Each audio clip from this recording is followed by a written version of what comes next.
Olá, prezados irmãos em Cristo, a paz do Senhor Jesus, tudo bem com vocês?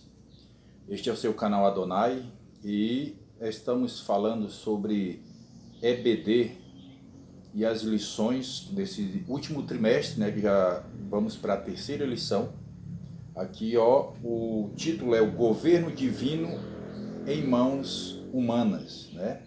Já estudamos a primeira e a segunda lição, que a segunda lição é sobre nasce um líder profético, o nascimento de um líder profético em Israel. Claro, está falando de Samuel, vai falar do primeiro e o segundo livro de Samuel. E a terceira lição é a chamada profética de Samuel. Nós vamos falar sobre o chamado de Samuel por Deus para ser profeta, juiz e sacerdote em Israel. Louvado seja o nosso Deus. E antes que a gente adentre a mensagem, eu peço a você que ainda não é inscrito, se inscreva no canal, ative o sino das notificações, deixa o teu like, que é muito importante, tá bom? E deixa o teu comentário aí no rodapé do vídeo e espalhe esse vídeo, compartilhe nas redes sociais, espalhe essa mensagem e Deus vai te abençoar em nome de Jesus. A chamada profética de Samuel. O texto áureo está dizendo assim: Então veio o Senhor e ali esteve, e chamou como das outras vezes, Samuel, Samuel. E disse Samuel: Fala, porque o teu servo ouve. 1 Samuel capítulo 3 e o versículo 10. Nós sabemos, irmãos, que Samuel, chamado por Deus, já vimos a história dele, né? Que foi um voto que a sua mãe Ana fez, para que se o Senhor concedesse a graça que ela tivesse um filho, ela devolveria ele ao Senhor, para morar na casa de Deus. Então Samuel foi um filho de um voto de sua mãe Ana, e quando ele foi desmamado, ela cumpriu o voto. Isso é muito importante na vida de um crente, de uma crente. Quando vota ao Senhor, faz um voto, tem que cumprir. É melhor não votar, porque se votar tem que cumprir. Imaginem se Ana tivesse, depois de algum tempo que acostumado com a sua criança, o seu primeiro filho. Já pensou? Um milagre de Deus por ela ser estéril. E de repente tem um filho, amamenta o filho. E de repente se apega a ele, como se separar dele? É difícil, né? É uma tarefa muito difícil.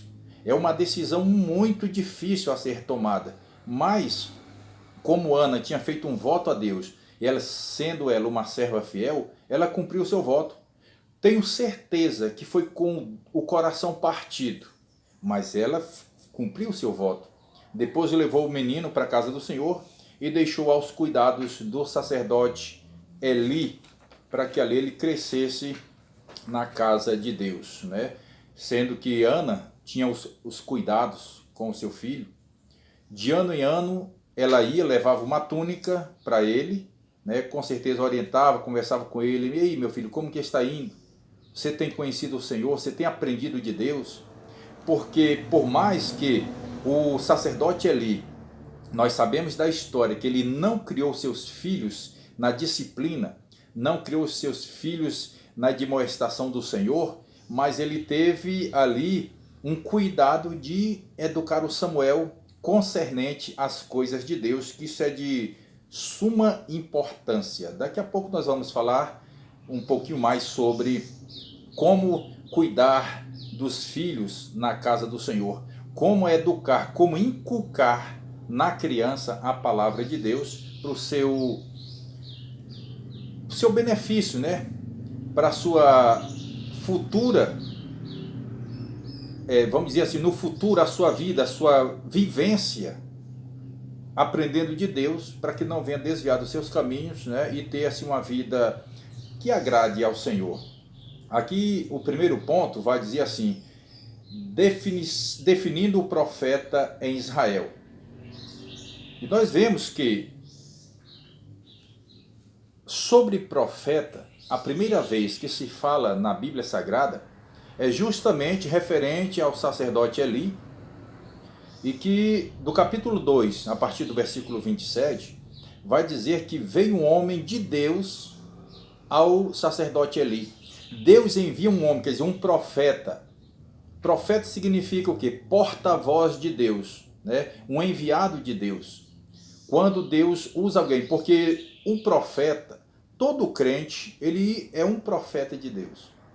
Se alguém diz, não, mas eu não exerço função alguma, eu não canto, eu não prego, eu não visito, eu não faço isso, não faço aquilo, mas é porque você não quer, mas você é um profeta de Deus. Porque quando você prega a palavra, quando você está cantando o hino, quando você está falando de Jesus para alguém, você está sendo um porta-voz de Deus. O teu próprio testemunho, o teu comportamento perante os teus vizinhos, perante a sociedade, é um anúncio de quem é Deus na tua vida.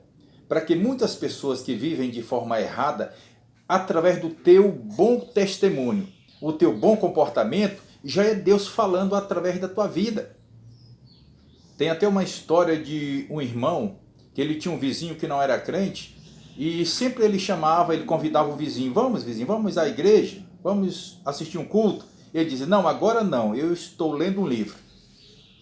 Passava-se o tempo, sempre que tinha uma oportunidade, ele convidava, vizinho, vamos à igreja hoje. Ele disse, não, agora não, mas eu estou lendo um livro. Até que, com o passar do tempo, certo dia o irmão chama o seu vizinho e, para sua surpresa, o vizinho aceita o convite, vai ao templo, assiste o culto e depois do culto, na hora do apelo, ele entrega a sua vida a Jesus. Aquele vizinho toma uma decisão e entrega a sua vida a Jesus. E agora, crente, feliz da vida, o vizinho crente, o irmão, pergunta a ele, disse, vizinho, agora me conta que livro que você estava lendo sempre que eu te convidava para ir à igreja. Ele disse, meu irmão, o livro que eu estava lendo é o livro da tua vida. Eu estava te observando e agora eu tomei a decisão de aceitar a Jesus. Então, meu irmão, minha irmã, a tua vida é um livro aberto. A minha vida é um livro aberto. Então, nós temos que ver como nós nos comportamos diante da sociedade. Jesus disse, olha, vós sois a luz do mundo. Faça a vossa luz brilhar diante dos homens. Então as pessoas estão nos observando. Se a nossa vida, o nosso é um mau exemplo, nós temos um péssimo comportamento diante das pessoas, elas nunca vão querer Jesus. Através de nós, não. Então, até o nosso comportamento. Porque não adianta eu pregar bonito, falar bonito, né, ter uma boa oratória, conhecer bem a palavra, se eu tenho um mau comportamento. É um mau testemunho. As pessoas não vão se converter a Cristo por conta disso. Então, até o meu comportamento, ainda que eu não saiba falar nada, ainda que eu não saiba pregar, ainda que eu não tenha assim aquela disposição de falar de Jesus, que é necessário, mas ainda que eu não tenha, mas só pelo meu comportamento, para que as pessoas vejam em mim, vejam em você, que você é um homem de Deus, uma mulher de Deus, já é Deus falando através de você. Nesse momento você já é um profeta de Deus, você é a boca de Deus falando às pessoas através do teu bom testemunho, o teu bom comportamento. Alguém vai entregar a vida a Jesus dizendo assim, eu quero ser um crente igual àquele crente. Eu quero ser uma crente igual àquela crente. Por quê? Você é profeta de Deus. Então, como eu estava dizendo, veio um homem de Deus, um profeta, falar ao sacerdote Eli, contar toda a sua história e dizer que Deus, amando de Deus, é claro, Deus tinha rejeitado já o sacerdote Eli, porque ele vivia uma vida que não era concernente às ordenanças de Deus. Ele sabia toda a verdade, ele sabia os preceitos, as ordenanças, os mandamentos, né, o cumprimento cabal das escrituras que tinha que ser feito, ele sabia, mas ele fazia de forma errada. E ele permitia que seus filhos, desordenadamente, fizessem as coisas na casa de Deus, profanando o nome de Deus, ao ponto desse profeta, esse homem de Deus, vir falar a Eli, né, o juízo de Deus que viria posteriormente a ele. Nós sabemos verdadeiramente que a desobediência na casa de Deus vem desde o início, desde que foi instituído Arão como sacerdote e seus filhos, né? Nós sabemos que Nadab e Abiú foram dos primeiros sacerdotes. Eles fizeram coisas erradas diante do Senhor, eles trouxeram fogo estranho, usaram fogo estranho e Deus os fulminou de imediato. E de lá para cá, a coisa se espalhou. Sacerdotes obedientes tinham durante muito tempo. Quando morriam aqueles sacerdotes, vinha outra geração de sacerdotes e faziam coisas que desagradavam a Deus. Até que nesse ponto, né, da gestão de Eli, seus filhos, Ofni e Finéias, faziam o que era mal diante do Senhor. Então, profeta é um porta-voz de Deus, né? Um porta-voz de Deus. E esse profeta veio, você vai encontrar lá no capítulo 2, a partir do versículo 27, do primeiro livro de Samuel, falando a respeito desse homem de Deus que veio alertar a Eli acerca do que iria acontecer. Não obstante disso, Samuel, ele, como já diz a história, Ana levou, entregou ao sacerdote Eli, dizendo: meu senhor, este menino, o senhor lembra que orava eu naquele tempo, o senhor me teve por bêbada, lembra? E depois o senhor me abençoou e eu concebi aquele menino. Eu fiz um voto ao Senhor que se ele me desse um filho, eu o devolveria para morar na casa, na casa do Senhor. Então eu trouxe esse menino, está aqui, trouxe as coisinhas dele, né, a bagagem, e ele passou a morar ali em Siló, na casa de Deus. Sabemos verdadeiramente que naquele tempo não tinha o templo, né, o templo construído de pedras não existia ainda. Era ainda tendas, e ali estava a Arca da Aliança, ali onde Eli residia e cuidava, e o pequenino Samuel passou a residir ali juntamente com o profeta Eli. Agora o que eu vejo é que fala sobre a definição de profeta, né? Aqui vai falar que no hebraico é nabi. Etimologicamente, a definição é incerta, porém diversos significados lhe são atribuídos, entre os quais chamados por Deus e orador. Pode ser um dos significados da palavra profeta, mas o que mais se encaixa é porta-voz, um porta-voz de Deus, um atalaia, um emissor, né? Ou seja, um que Deus vai falar através dele, vai usá-lo para transmitir o recado que ele quer dar a alguém ou à sua igreja. E nós podemos ver, irmãos, que Samuel, como ele era um projeto de Deus, ele não teve ali uma vida muito fácil de conhecimento, vamos dizer assim, de uma vida doutrinada nas Escrituras, porque, primeiro, na casa em que ele nasceu, era uma casa que vivia em conflitos, né? O seu pai era bígamo, havia conflitos ali, com certeza, entre os filhos da Penina, e ali com a Ana, sua mãe, a mãe de Samuel. A sorte dele é que ele foi tirado daquele convívio. Ele foi levado já para morar na casa de Deus. E vamos ver aqui o segundo tópico, que vai dizer assim: o desenvolvimento do ministério de Samuel. Como foi desenvolvido o ministério de Samuel? Como ele cresceu em sabedoria?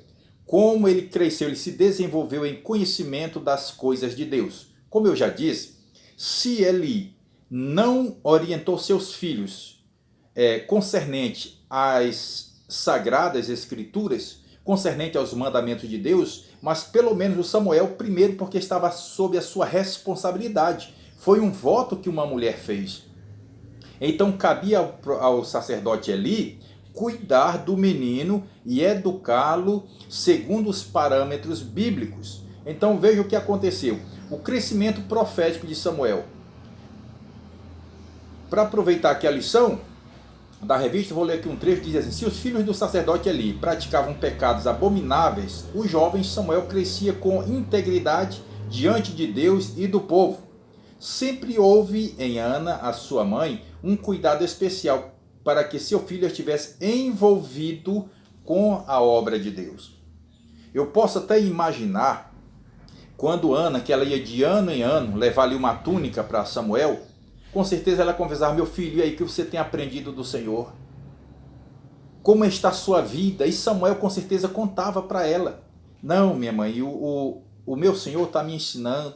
Olha, eu já sei assim, assim, sei dos mandamentos, as leis do Senhor, já sei como é que se oficia aqui o sacerdócio, eu estou aprendendo tudo. Ele vivia feliz ali na casa do Senhor. Saudade da mãe, com certeza sentia, mas ele estava muito alegre, porque ao seu lado estava o Espírito de Deus. para lhe orientar, para lhe consolar, haja vista que ele é chamado de o Consolador, né? O Espírito Santo de Deus. Agora o que eu fico imaginando é que Samuel, ainda menino, porque, é claro, na mente de uma criança, ela está aberta para absorver o que é bom e o que é mal. E Samuel via coisas más que o Ofni e Finéias, os filhos de Eli, praticavam. Com certeza Samuel observava quando os filhos de Eli, o sacerdote, praticava coisas horrendas ali na casa de Deus. E aquilo poderia servir de um mau exemplo. Samuel poderia muito bem absorver aquelas aberrações. Samuel podia muito bem absorver as coisas ilícitas que os filhos do sacerdote faziam e aprender assim, e passar a praticar. Agora ele tinha a seu favor que ele tinha a orientação do Espírito Santo de Deus. E ele tinha os conselhos do sacerdote Eli. Então ele ia se encaixando naquilo que é certo, naquilo que é correto, no que é óbvio, no que é lícito. E no que Deus se agrada, no que Deus ordena, no que Deus determina, Samuel ia crescendo ali. Por isso o seu ministério foi bem-aventurado. Foi um ministério abençoado por Deus, né? Sob a orientação de Deus, né? A disciplina de Samuel. Ainda jovem, Samuel já se mostrava disciplinado. Ao ouvir uma voz que o chamava pelo nome, pensando que fosse a de Eli, por 3 vezes se dirigiu a ele com todo respeito e temor. Olha só, a obediência de uma criança. Quando lá numa madrugada, Samuel, ainda menino, dormia, ele ouviu pela primeira vez a voz de Deus. Samuel, Samuel. E ele achava que era a voz do seu senhor, o sacerdote. Ele correu até ele e disse: o senhor me chamou, eis-me aqui. E ele disse: não, meu filho, eu não te chamei, volta a deitar. Ele voltou, deitou, com certeza cochilou, e pela segunda vez o Senhor chama-o, e ele torna a ir ao sacerdote. O Senhor me chamou, eis-me aqui, eu sei que o Senhor me chamou. O sacerdote manda ele voltar, e ele deita, e pela terceira vez o Senhor chama ele, e ele corre e diz: não, o Senhor me chamou. E aquilo fez o sacerdote Eli entender que era o Senhor que estava chamando o menino. Ele já sabia que aquele era um menino da promessa. Era um filho da promessa, de uma promessa. E ele disse: faz o seguinte, meu filho, vai deitar, e quando você ouvir novamente a voz, diga assim: fala, Senhor, que o teu servo ouve. Então o menino foi instruído. Como era um menino obediente, não sei nem se ele voltou a dormir. Sei que ele ficou ali deitado e novamente o Senhor o chama: Samuel, Samuel. E ele disse: fala, Senhor, porque o teu servo ouve. E ali o Senhor começou a dizer a Samuel tudo o que ia acontecer. Ou seja, o que ele já tinha dito antes pelo aquele profeta. Lembra? Versículo 27 até o 36 do capítulo 2 de 1 Samuel. Quando aquele profeta veio falar, orientando ali o que ia acontecer à casa de Eli. Novamente o Senhor fala agora através do menino Samuel. E no outro dia, Samuel já de pé, nos seus afazeres, com certeza com o coração temeroso. Eu não falo, eu não posso falar, eu não vou falar. O Senhor me disse isso, e agora o que ali, trêmulo. E o sacerdote chega a ele, já sabendo que o Senhor tinha falado alguma coisa, não sabendo o que, mas tendo certeza do que o Senhor falara com Samuel. Ele disse: Samuel, meu filho, ele disse: eis-me aqui. O que o Senhor te falou essa noite? Fala tudo, me conta tudo, não me esconda nada, fale tudo. Aí Samuel relatou: o Senhor me disse assim, vai acontecer assim, assim, assim. E ele disse: foi o Senhor que te falou. Então se cumpra a vontade do Senhor, não tinha outro jeito, já não havia mais solução. E o que o Senhor disse ali, o que foi? Que ele ia aplicar um juízo sobre a casa e a descendência de Eli por não obedecer à voz do Senhor. Está vendo? O risco que tem, o risco que corre uma pessoa, um líder, que ele não observa, que ele não coloca em prática as coisas de Deus. Até a sua descendência herda, né, a punição de Deus. Deus falou que não haveria velhos na família de Eli, na casa de Eli. Ou seja, morreriam novos ainda. Por quê? tudo por conta da desobediência de Deus. Hoje nós vivemos num período em que as pessoas fazem coisas erradas na casa de Deus, na obra de Deus, e não acontece nada. É porque se esquecem que nós vivemos sob a dispensação da graça. Eu sempre digo que entre a lei e o juízo há uma ponte chamada graça. Essa ponte faz com que as pessoas caminhem sobre ela. Num determinado tempo, se a pessoa se arrepender dos seus maus caminhos, o Senhor perdoa. Se não, no final da ponte encontrará o juízo, aí será tarde demais. Então é por isso que as pessoas às vezes fazem tantas coisas erradas na casa de Deus, na obra do Senhor, relaxadamente, deixa a revalia. As pessoas vivem na sua vida cristã aleatoriamente, fazendo de qualquer jeito. Eu faço como eu quero, tenho livre-arbítrio. Claro, Deus permite, ele solta a corda, mas ele vai puxar. Então é bom observar, é bom exercer a sua função de profeta na casa de Deus. É bom exercer a tua profissão de servo e serva de Deus, para que ele não venha te cobrar no futuro e seja uma cobrança tardia. Aí não tenha mais jeito para a tua vida. Aproveite e observe o que o Senhor tem, né, para oferecer e para exigir, porque ele exige, ele é o Senhor, ele determina, ele ordena, nós só temos que obedecer, não é isso? Portanto, irmãos, Samuel foi um menino que cresceu disciplinado, obediente, temente a Deus. Foi em Samuel que iniciou-se a fórmula, a maneira de ungir rei em Israel. Samuel ungiu o primeiro rei de Israel, né, que todos nós sabemos que foi Saul. Posteriormente ele ungiu a Davi, segundo rei de Israel. E nele inicia ali, porque ele tinha ali a sua tríplice unção: profeta, sacerdote e juiz. Louvado seja o nosso Deus. Veja bem, o terceiro ponto vai falar, o terceiro parágrafo aqui, o terceiro tópico, melhor dizendo, vai falar sobre o ministério profético na atualidade.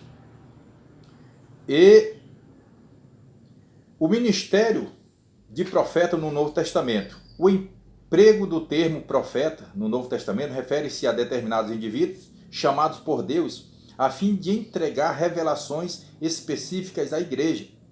Suas mensagens eram proclamadas com autoridade sobrenatural e reconhecidamente divina. Veja-se, por exemplo, o caso de Ágabo, é um dos profetas. Porque, na verdade, é um ministério que ainda não com o nome fulano de tal é profeta, como muitos fazem, né? Muitos designam alguém, não, esse ali é profeta exclusivo, né? Com uma função de profeta. Não, isso não tem mais. Todos nós, como eu falei no início, podemos ser profetas. Somos profetas de Deus, querendo ou não. Aí tem o profeta verdadeiro e tem o falso profeta. Você só é o falso profeta se você quiser. Porque se você quiser deixar Deus te usar, você será um profeta chamado por Deus para executar a sua obra, a sua vontade, não é isso? Para benefício tanto da igreja quanto de pessoas que venham a se integrar à igreja. E aqui vem a pergunta: onde estão os profetas? Onde estão os profetas? Nós sabemos verdadeiramente que se espalhou no meio do povo, no meio das igrejas. Não estou falando da igreja de Cristo, ela é universal, é a igreja invisível. Eu estou falando das igrejas, denominações. Em quase todas as igrejas há aqueles profetas que eles se intitulam profetas e eles começam agora, eles não se dão lugar para Deus usar. Eles querem usar a Deus. Haja visto pessoas que, por exemplo, na hora do louvor eles começam agora a profetizar na vida de alguém, principalmente naquelas que estão nos primeiros assentos. E se o microfone não for microfone sem cabo, se for um microfone com cabo, é só até onde estica o microfone, o cabo do microfone, vai lá e pega na mão da pessoa, daquela que está de olhos fechados, a primeira de olho fechado chorando. Ele já sabe que aquela pessoa está carente. Então já pega na mão daquela pessoa e através do cântico começa a profetizar na vida daquela pessoa o que Deus não falou. Vê se a pessoa está ali de olhos arregalados, atento no que está cantando, ou preciso falar com aquele, preciso falar com aquela. E mais, infelizmente, mais é com irmãs, com senhoras. Porque parece que é mais, parece não, é mais sensível. Então aquele profeta, aquela profeta, né? Profeta, começa agora a profetizar através do louvor na vida daquela pessoa. E a pessoa se desmancha em lágrimas. E diz, Deus falou comigo. Quando Deus não falou com aquela pessoa. Está vendo o risco que corre? O perigo que tem nas igrejas, né? Porque Deus fala através de Jeremias 23 ao 28, o profeta que tem sonhos, fale o sonho. Mas naquele em que ouvir a minha palavra, fale a minha palavra e com verdade. Não se pode manipular como muitos estão fazendo. Outro tempo, uns 2 anos, 3 anos, 2 anos atrás mais ou menos, eu estava numa congregação, quando de repente uma irmã cantora, ela é dessa que ela gosta de cantar e profetizar. E ela esticou o cabo do microfone até não deu mais e estava indo um pouco longe de mim. Ela disse, esse irmão bem aí, camisa verde, fica de pé. Tal. Levantei. E ela disse, o Senhor me manda te dizer que vai abrir uma porta. E essa angústia que está no teu peito, ele tira agora. E ela repetiu, né, lá a profecia dela lá. Deu vontade de eu mandar ela sentar. Dona, irmã, vá sentar. Só que ia causar um escândalo, né? Eu deixei quieto, ouvi aquilo. Mas Deus e eu sabemos que eu não estava angustiado. Então ela falou de si mesma, do coração dela, do seu próprio coração, né? E Deus não quer isso. Deus não quer profecia do coração. Ele quer que o profeta deixe ele usar. Porque a verdadeira profecia, ela não traz confusão.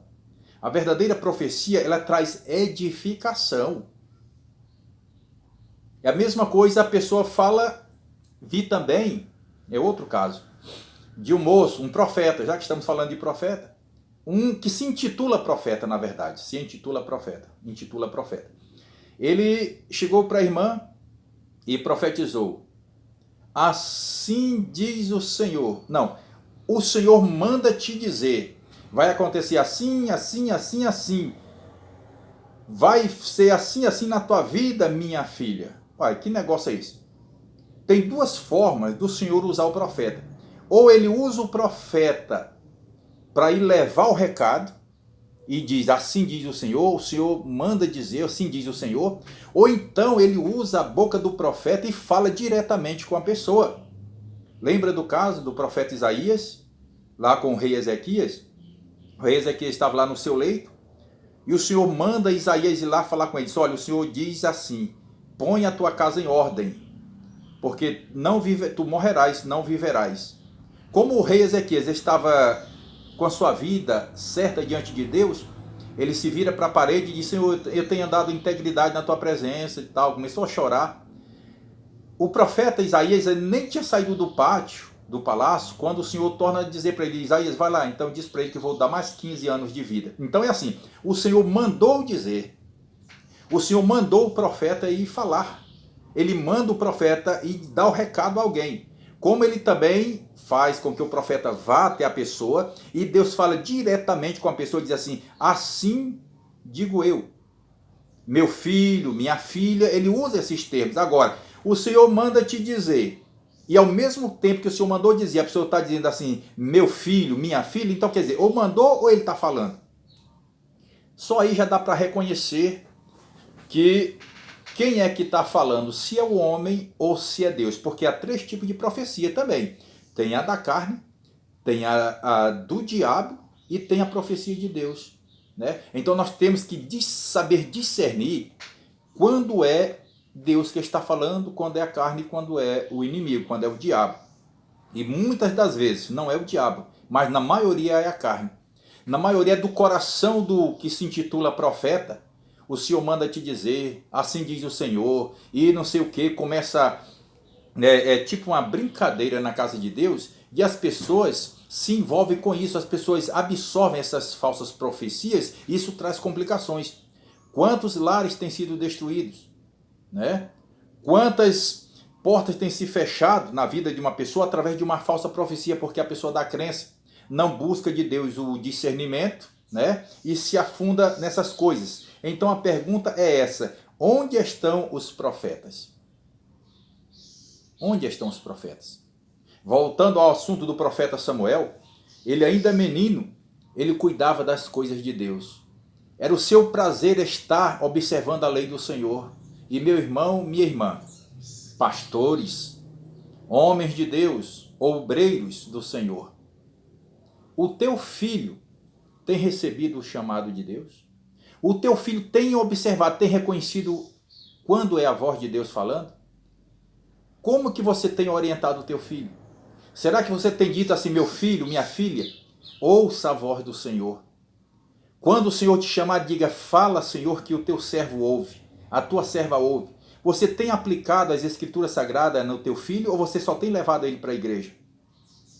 Será que você só tem levado, o teu filho só conhece Deus porque ouve falar de Deus no momento que vai no culto? Será que na tua casa Deus está presente? Será que o teu filho, a tua filha, tem ouvido a voz de Deus no teu lar através do culto doméstico? Ou o teu filho tem observado a tua briga com a esposa, os xingamentos, as músicas seculares que tocam na tua televisão, no teu aparelho de som, no teu aparelho celular? Será que não é isso? Será que o teu filho, a tua filhinha, o teu filhinho tem se envolvido com as coisas do mundo e a sua mente está bloqueada para as coisas de Deus? Como que o teu filho ou a tua filha vai ouvir a voz de Deus, vai entender que é Deus falando, se tu não orientares ele ou ela? O sacerdote Eli orientou a Samuel: vai deitar, meu filho, e quando tu ouvires novamente a voz te chamando, diga: fala, Senhor, porque o teu servo ouve. Será que é isso que a tua filha, o teu filho tem ouvido, ou você não tem falado isso a ele, a ela? Que na maioria das vezes não tem ouvido. A voz que eles têm ouvido é nos colégios, com os colegas, né? Nas algazarras, nas brincadeiras, né? Nos entretenimentos, porque não tem absorvido o seu coração nada sagrado, nada divino. Os vocabulários, os palavreados, a maneira de interagir, não fala nada de Deus. A maioria deixou de falar. Salva o teu filho, salva a tua filha, inculca neles a palavra de Deus para quando ouvir a voz de Deus, porque o teu filho, se Jesus não volta logo, a tua criancinha vai crescer. E se crescer como os filhos de Eli, era sacerdote. Você, pastor, como o teu filho tem sido criado? Como os teus netos, se você pode ainda orientar teus filhos a cuidar dos teus netos,